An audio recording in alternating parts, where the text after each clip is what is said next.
Hi everyone, welcome to another video. I am Emma Samasco and I am bringing you pregnancy and birth related content. Today I am talking about me having gestational diabetes. And to be honest, it's been a really difficult video for me to make because I'm pretty upset about the fact that I have it. That being said, everything is okay. The baby is healthy. He's kicking away all of the time. I'm feeling physically really good.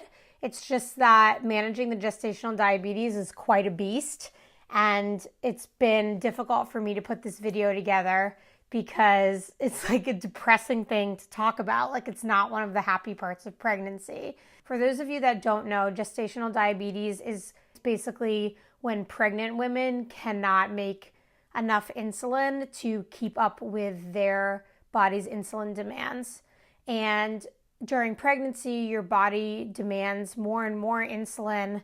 This is in part because of the placenta, but I am not a scientist, so I don't know exactly how it works, but like I've read a lot, but it's a fairly complicated process, so talk to a biologist. But basically what it means is that I struggle to keep my blood sugar down, and that has negative consequences for the baby potentially. So basically what happens is if I can't keep my blood sugars down, the baby has to deal with these high blood sugars as well that cross the placenta and get into his bloodstream, and that can make him really big, which makes it hard for him to get out. It's also not healthy for him to be big. It can also mean that when he's born, he has really low blood sugar because he's used to having this really high blood sugar go through the umbilical cord from the placenta. That being said, if you can manage your gestational diabetes, those things are not that big of a risk. And most women that have gestational diabetes have very healthy babies. So the first thing that happened is that I got diagnosed. So there is a test that I had to take. I basically had to go into a lab and drink a horrible drink, and I failed the test. I failed the test with only one of my numbers, and I thought, like, well, I'm so borderline, they're going to call me and they're going to ask me to redo the test, or they're going to say, you're super borderline, don't worry about it. But instead they called me and they were like, you have gestational diabetes. And I seriously burst into tears. The next step recommended by my medical group was to go to a class with a bunch of other pregnant women who had recently been diagnosed with gestational diabetes. All right, where are you going this morning, Emma? I'm going to a gestational diabetes training. I'm really not looking forward to it. It stresses me out, and it's even hard for me to make this video because I feel like it's not something that I'm excited about, and it's like a complication with pregnancy.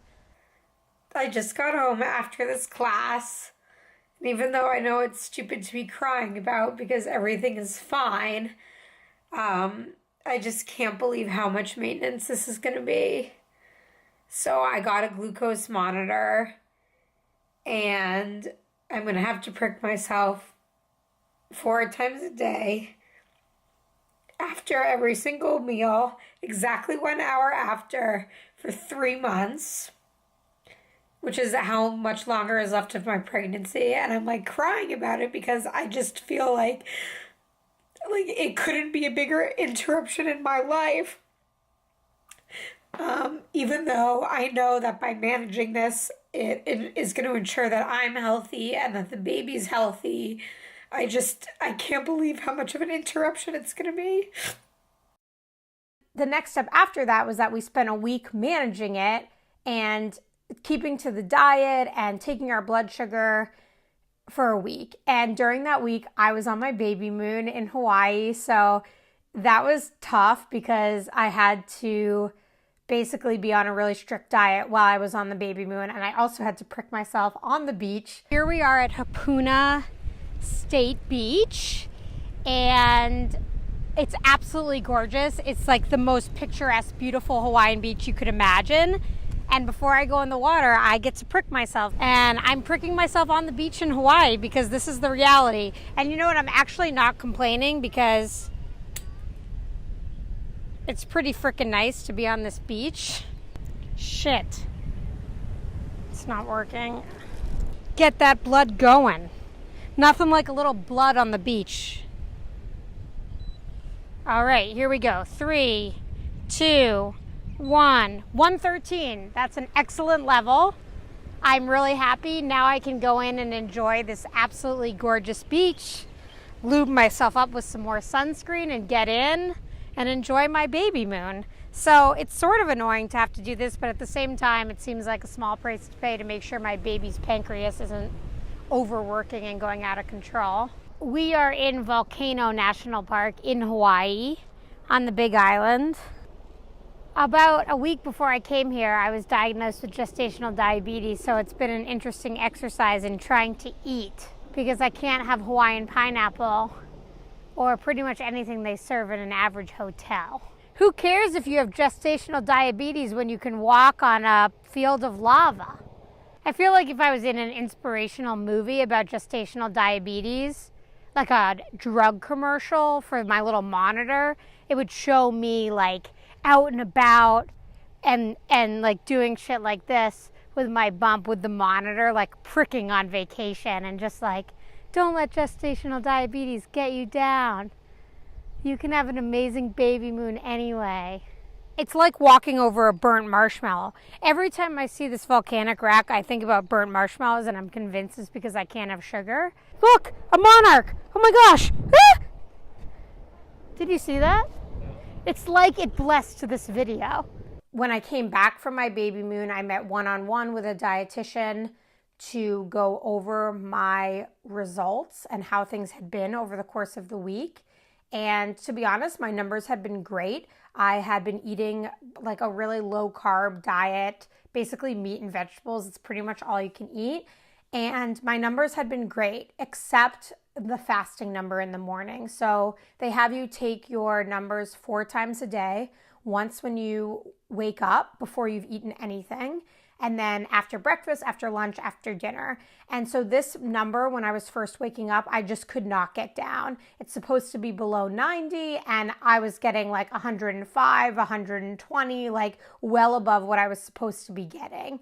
And I tried a bunch of different tricks to try and get that number down. It's called the fasting number, and it's what I failed on my initial test. So I tried a bunch of those things. None of them worked. And so when I met with a dietitian, we agreed that it was probably best for me to go on nighttime insulin. So unfortunately, I have to go on insulin. I just have to do one nighttime insulin, and I learned how to do it from the dietitian, and I have all the supplies, and I'm going to go through this. I don't know how things are going to progress with the pregnancy, with how much insulin I'll need, but this is basically what I have to do. I went to the pharmacy and there's 2 things that I got. One is needles. Or every time I prick myself with insulin, I put on new needles. This is the pen.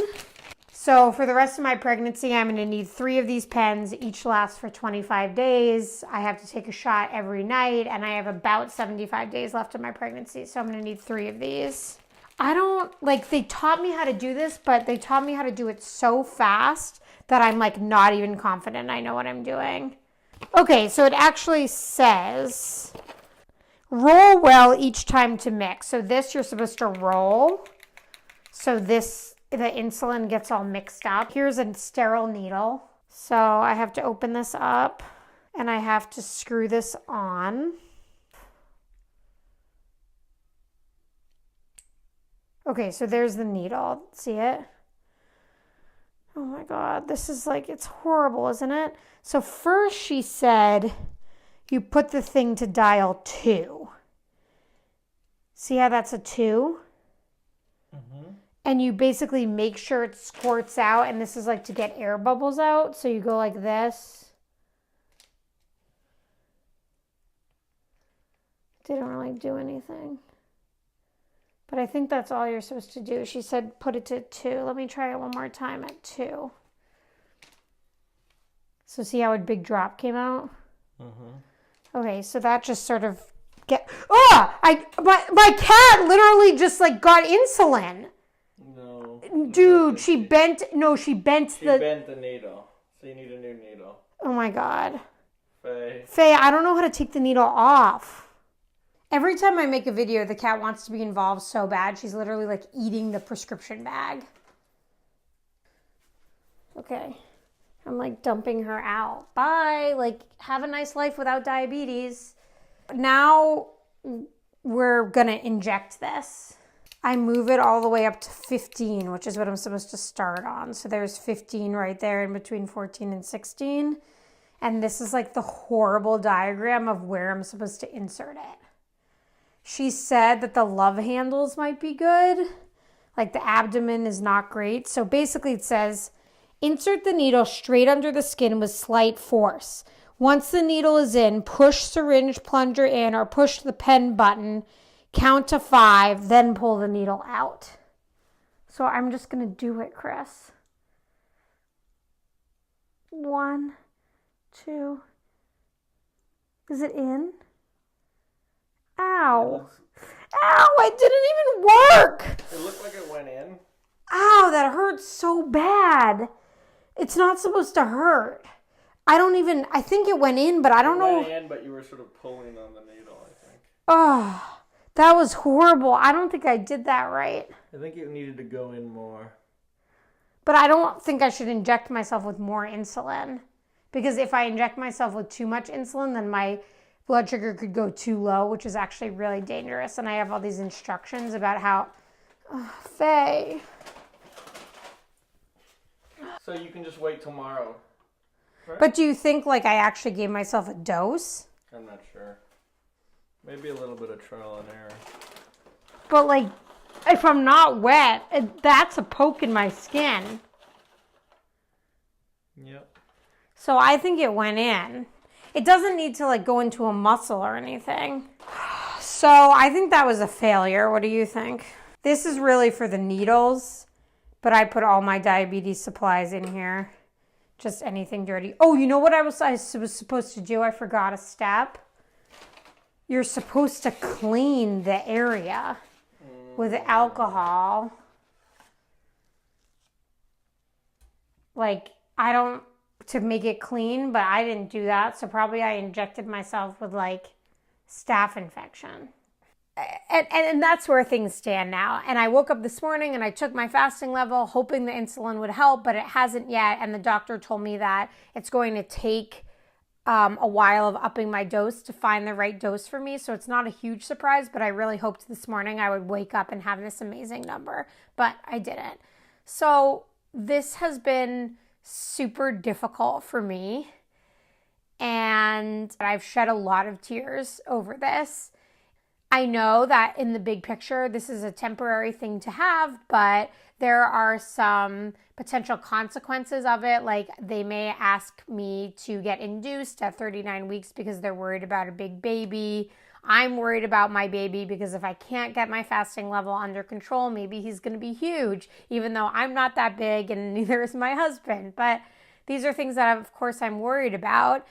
And it's also just a lot to manage, like pricking myself 4 times a day, being on an insanely restrictive diet where like I cannot have an ice cream cone. It's just been really difficult for me. I feel like with pregnancy, there's already a lot on your plate. And so adding something like gestational diabetes, it sucks. I thought that I might reach a point where I'm like, oh, my gestational diabetes is managed and now I can make a video about it. But I think the truth is this is something that's going to be ongoing for me to figure out. So that is where I'm at with gestational diabetes. I would love to hear from you about your experiences with gestational diabetes if you have had them.